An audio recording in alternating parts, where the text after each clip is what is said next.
विधिदास जी, क्या आप भी श्लोक के अर्थ समझना चाहते हैं?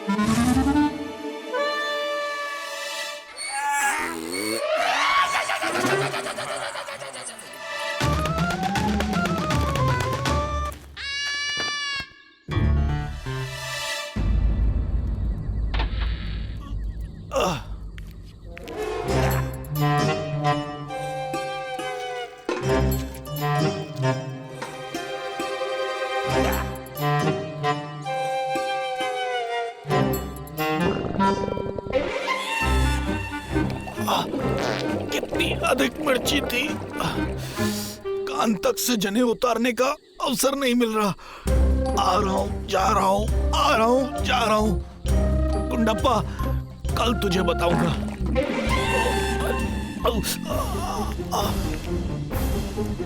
क्या मुझे संपूर्ण रात्रि ऐसे ही भागना पड़ेगा? अग्नि मिले पुलोहिता यज्ञस्त देवम रत्विजम, यज्ञस्त देवम रत्विजम। अग्नि मिले पुलोहिता। ये श्लोक कौन पढ़ रहा है? और कौन पढ़ेगा? हम पढ़ रहे हैं, बुद्धिदास।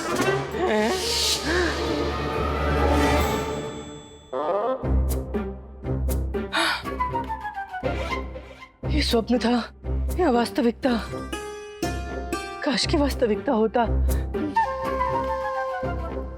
बुद्धिदास को देखता हूँ।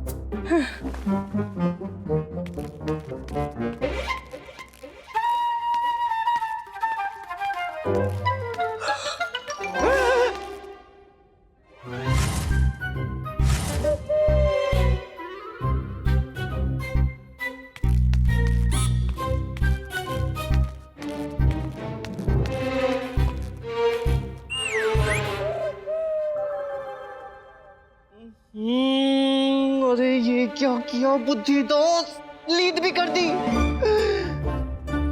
ये तो अच्छा है अम्मा सो रही है, नहीं तो डंडे से मार मार कर मेरी हालत बिगाड़ देती। अब सब कुछ मुझे स्वच्छ करना पड़ेगा। छी छी छी छी। यज्ञस्त देवम लत्विजम, यज्ञस्त देवम लत्विजम, यज्ञस्त देवम लत्विजम, यज्ञस्त देवम। गुंडप्पे, यज्ञस्त देवम लत्विजम। गुंडप्पे। लामा, तेरे बताए उपाय तो मुझे 40 श्लोक स्मरण हो गए। पहले मैंने उन्हें समझा और फिर स्मरण किया। लामा, फिर बात सुनकर प्रसन्न नहीं हुआ? कैसे हूँ प्रसन्न? उधर देख, आ, इधर आ मेरे साथ। ये देख, ये देख। देख क्या दुर्गति करी है इस बुद्धिदास ने हमारे आंगन की। किंतु मुझे ये समझ में नहीं आ रहा, इस बुद्धिदास को रस्सी से मुक्त किसने किया? मैंने किया। क्यों? अम्मा थक जाएगी। जागने दे। लाठी मारेगी। मत जागने दे। तू कृपा करके ये बता गुंडप्पे कि तूने यह परोपकारी कार्य किस कारण से किया? मैंने इसे बंदा देखा तो मुझे गुरुकुल स्मरण आ गया। गुरुजी ने भी मुझे श्लोक स्मरण कराने के लिए मेले की रस्सी से बांधकर रखे थे। इसे बंदा देखा तो मुझे उचित नहीं लगा, इसलिए मैंने इसकी रस्सी खोल दी। गुंडप्पे, तेरे गुरुजी ने तेरे केश बांध कर रखे थे? मैं कल ही जाकर उनसे बात करता हूँ। इसकी कोई आवश्यकता नहीं है लामा। उन्होंने जो भी किया मेरे भलाई के लिए किया, ताकि मैं उचित तरीके से श्लोक स्मरण कर पाऊँ। अच्छा, यदि तू कह रहा है तो कदापि ऐसा ही होगा। अरे अभी तो हमें ये सब स्वच्छ करना होगा अम्मा के उठने से पहले। विचित्र सी गंध कहाँ से?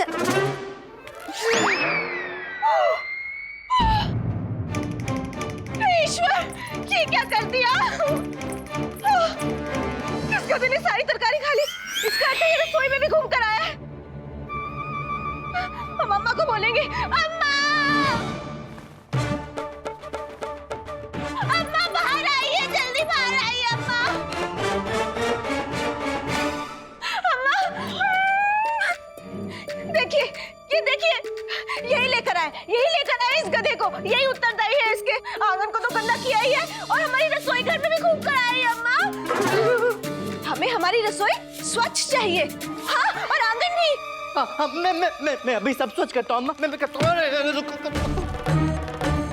हाँ, ये देखो अभी मैं भी करता हूँ। हाँ, करता हूँ। अरे गुंडप्पे, तू देख क्या रहा है? तू आंगन स्वच्छ कर, मैं रसोई घर स्वच्छ करता हूँ। हाँ, मैं करता हूँ।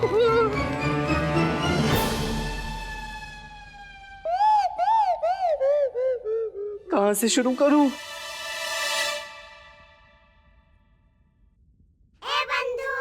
कहीं से भी कर ले, स्वच्छ तो पूरा रसोई घर करना ही है। तुझे सलाह देना आता है बस। सो जा चुपचाप।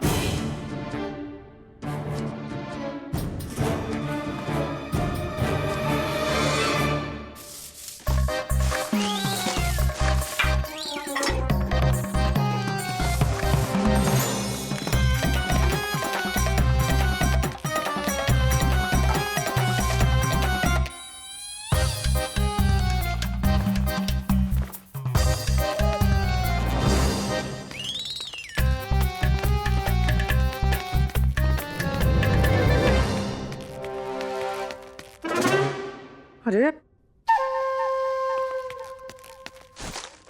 उठ।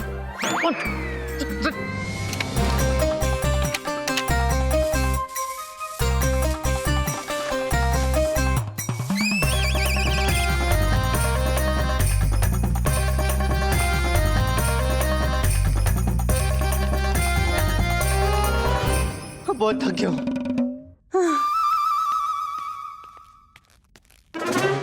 कहाँ चला? सोने। अब तू इस गधे के साथ इसी आंगन में सोएगा। नहीं। मैं शारदा के साथ कक्ष में सोने जा रही हूँ। उचित है अम्मा। चल शारदा। जी अम्मा।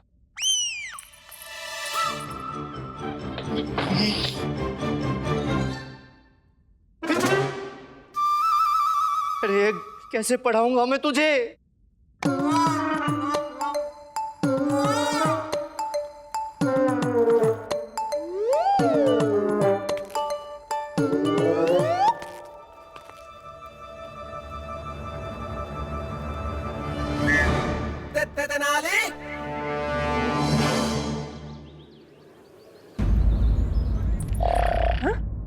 तो अभी तक सो रहे हैं। सुनिए, उठिए। अरे उठिए, आज आपको दरबार नहीं जाना क्या? मुझे शांति से सोने दो शारदा। महाराज ने गधे को शिक्षित करने के लिए 2 दिवस का समय दिया था। 1 दिवस बीत गया, 1 दिवस शेष है। हाँ तो गधे को शिक्षित कीजिए ना, समय क्यों व्यर्थ कर रहे हैं? गधा शिक्षित हो गया शारदा, अब उसे पढ़ाने की कोई आवश्यकता नहीं है। गधा शिक्षित हो गया? हाँ, तुम आज शाम को हलवा, खीर, पूरी ये सब बनाना। हाँ, पूरी? पर किस उपलक्ष्य में? गधे के शिक्षित होने के उपलक्ष्य में।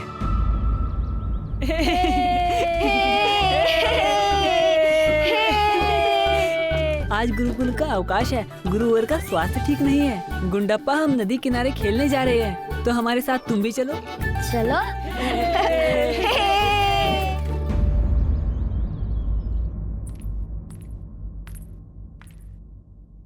इतना क्या गहन विचार कर रहे हैं महाराज? महारानी चिन्ना थी। हम ये विचार कर रहे थे कि पंडित रामकृष्ण एक गधे को शिक्षित कैसे करेंगे। महाराज, ये तो हम सभी को ज्ञात है कि ये कार्य असंभव है। भला कोई गधे को भी शिक्षित कर सकता है? परंतु आप चिंता मत कीजिए, पंडित रामकृष्ण ने कोई ना कोई उपाय अवश्य निकाल लिया होगा। यदि ऐसा नहीं होता तो ये चुनौती स्वीकार ही नहीं करते। हम भी यही आशा करते हैं। देखते हैं आज पंडित रामकृष्ण दरबार में क्या युक्ति निकालते हैं।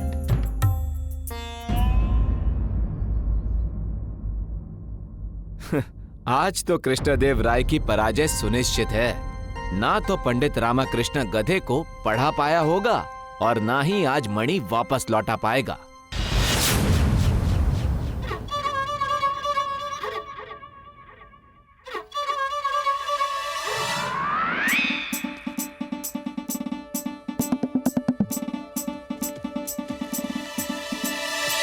प्रणाम महाराज। प्रणाम पंडित रामकृष्ण। वैसे तो कार्य अत्यंत ही कठिन था, किंतु माँ की कृपा से कार्य कुशल पूर्वक संपन्न हो गया। मैंने बुद्धिदास जी को शिक्षित कर दिया है।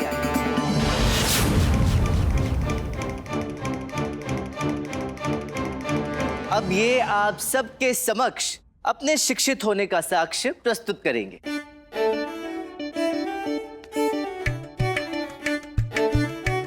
गधे भी भला कभी शिक्षित होते हैं? गुरुजी गधा मत बोलिए।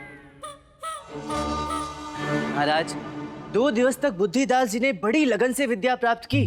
अपनी विद्वता ये आप सबको स्वयं दिखाएंगे।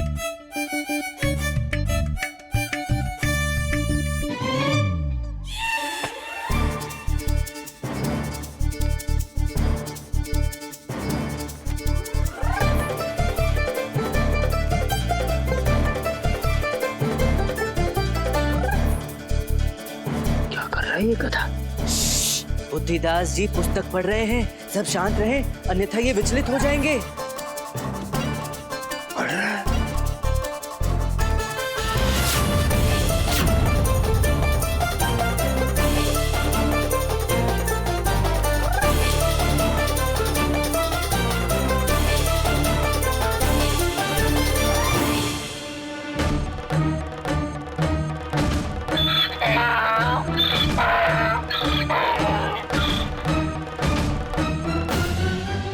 देखा महाराज, अब बुद्धिदास जी ने जो पढ़ा उसकी व्याख्या कर रहे हैं। जिन जिन को इनकी भाषा समझ में आती है वो कृपया समझ लें। व्याख्या कर रहा है? ये तो मात्र रेंक रहा है। गुरुवर, बुद्धिदास का अपमान मत कीजिए। यदि आप ये मानते हैं कि बुद्धिदास व्याख्या नहीं कर रहे, तो आप ही बताइए क्या कह रहे हैं। हम कैसे बताएं?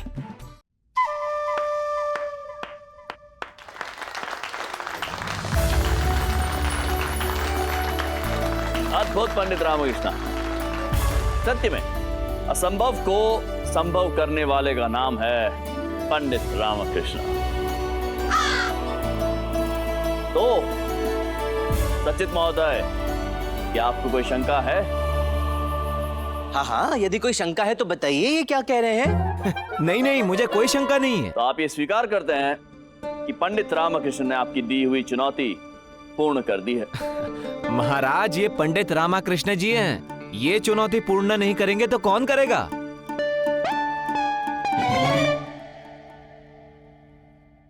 मणि के लुप्त होने का समय भी हो चुका है। मणि गायब हो गई तो वचन अनुसार आपको अपने नेत्र देने होंगे कृष्णदेव राय।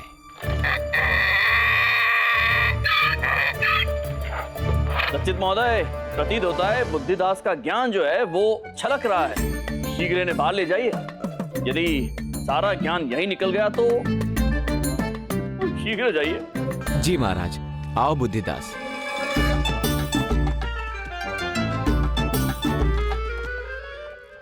पंडित रामकृष्ण महाराज, अब आप हमें ये बताइए, ये गधे को आपने शिक्षित कैसे किया? महाराज, पहले तो मैं भी अत्यंत व्याकुल था कि इस गधे को शिक्षित करूंगा कैसे। विधिदास जी, क्या आप भी श्लोक के अर्थ समझना चाहते हैं? फिर उस रात्रि मैंने देखा कि ये गधा कचरे को हटाकर कचरे के नीचे जो हरी पत्तियां पड़ी थी उसे ढूंढ ढूंढ कर खा रहा था। तब मुझे उपाय आया। फिर मैंने इस गधे को घंटों तक भोजन दिया ही नहीं। फिर जब ये भूख से व्याकुल होकर जोर जोर से रेंकने लगा तो मैंने इसके समक्ष ये पुस्तक रख दी और पुस्तक के हर पन्नों के बीच में हरी पत्तियां रख दी। पुस्तक के मध्य में हरी पत्तियां रखने के कारण गधे को इन पत्तियों को खाने के लिए पृष्ठों को पलटना पड़ता था।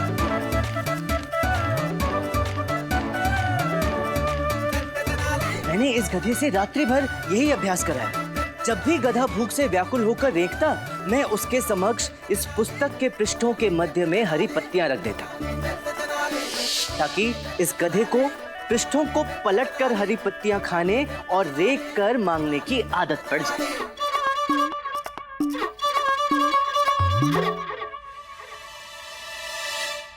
महाराज, गधा अभी पुस्तक पढ़ नहीं रहा था, अभी तो वो पुस्तक के पृष्ठों के मध्य में हरी पत्तियां ढूंढ रहा था, और जब उसे पत्तियां नहीं मिली तो जोर जोर से रेखने लगा।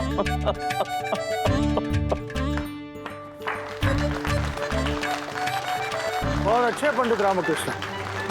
अद्भुत पंडित रामकृष्ण। वाह पंडित रामकृष्ण जी, वाह, अति उत्तम।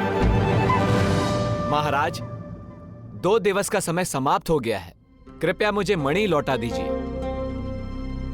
और आज्ञा दीजिए, मुझे अपने राज्य को प्रस्थान भी करना है। अवश्य पंडित रामकृष्ण। महाराज, आप कृपया इनकी मणि इन्हें पुनः लौटा दीजिए। जो आज्ञा महाराज।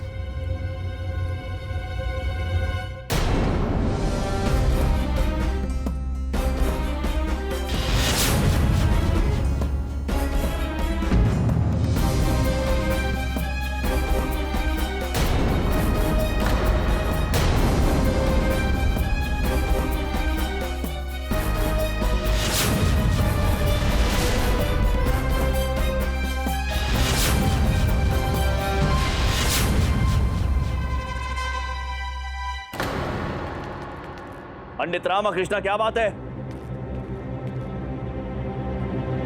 रामा, मणि कहाँ है?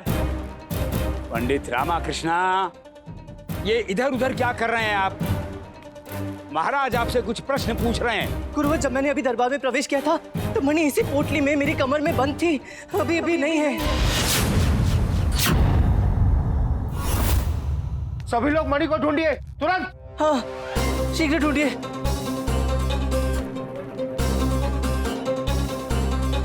गुरुजी आसन पे बैठे मत रहिए, महाराज देख रहे हैं। मणि ढूंढिए, मणि।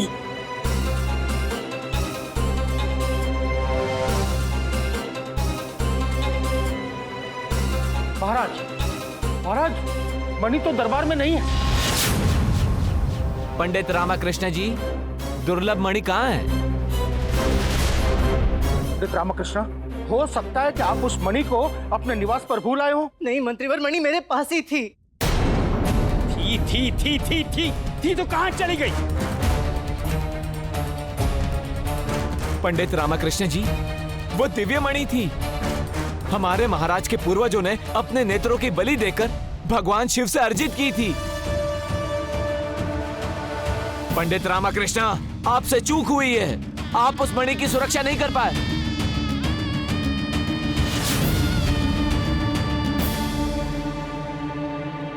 आप निश्चिंत रहिए, यदि ये मणि आपके महाराज के प्राणों से बढ़कर है उनके लिए, तो हमारी सुरक्षा में ये मणि हमारे प्राणों से बढ़कर होगा। यदि आपके पूर्वजों ने अपने नेत्रों की बलि देकर इसे प्राप्त किया है, तो हम भी आपको वचन देते हैं कि यदि हम इसकी सुरक्षा ना कर पाए तो स्वयं अपने नेत्रों की बलि दे देंगे। अब क्या होगा रामा? तेरे कारण महाराज को अपने नेत्रों की बलि देनी पड़ेगी। महाराज, आपने वचन दिया था। हमें स्मरण है हमें। आप गलत समझ रहे हैं महाराज। मेरे कहने का तात्पर्य ये है कि आपके वचन मुक्त होने का मात्र एक यही उपाय है। एक तलवार मंगवाइए और मैं अपने सर को अपने धड़ से अलग करना चाहता हूं महाराज। किंतु आपसे आपके नेत्रों को मांगना, ये दुस्साहस मैं नहीं कर सकता। बिना मणि के अपने राज्य पुनः प्रस्थान भी तो नहीं कर सकता। त्रुटि हो रही है आपसे। तुलवा वंशज है हम। यदि वचन देते हैं तो उसे निभाकर ही रहते हैं। हमने आपको वचन दिया है तो अपने नेत्र भी देंगे।